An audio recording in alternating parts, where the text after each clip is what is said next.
দীর্ঘদিনের উত্তেজনা ও কূটনৈতিক অচল অবস্থার পর ইরান ও যুক্তরাষ্ট্রের সম্পর্ক নিয়ে নতুন আলোচনার জন্ম দিয়েছেন মার্কিন প্রেসিডেন্ট ডোনাল্ড ট্রাম্প।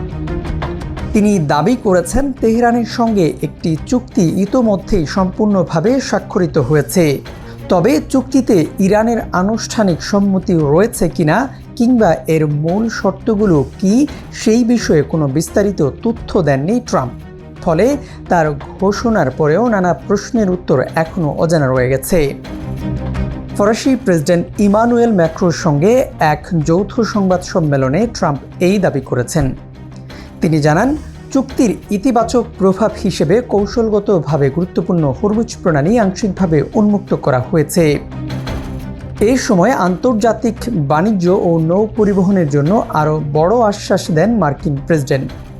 তার ভাষ্য অনুযায়ী আগামী শুক্রবারের মধ্যে হরমুজ প্রণালী সম্পূর্ণরূপে উন্মুক্ত করে দেওয়া হবে।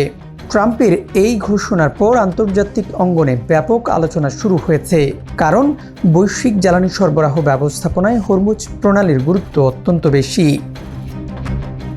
বিশ্বের উল্লেখযোগ্য পরিমাণ খনিজ তেল এই পথ দিয়েই পরিবাহিত হয়।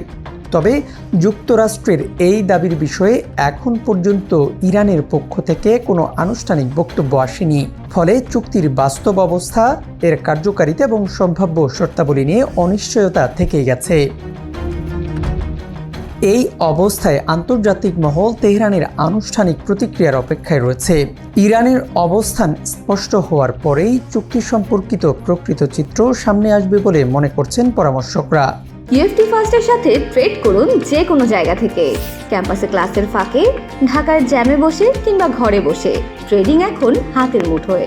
তাই ট্রেড করুন যখন খুশি, যেখানে খুশি।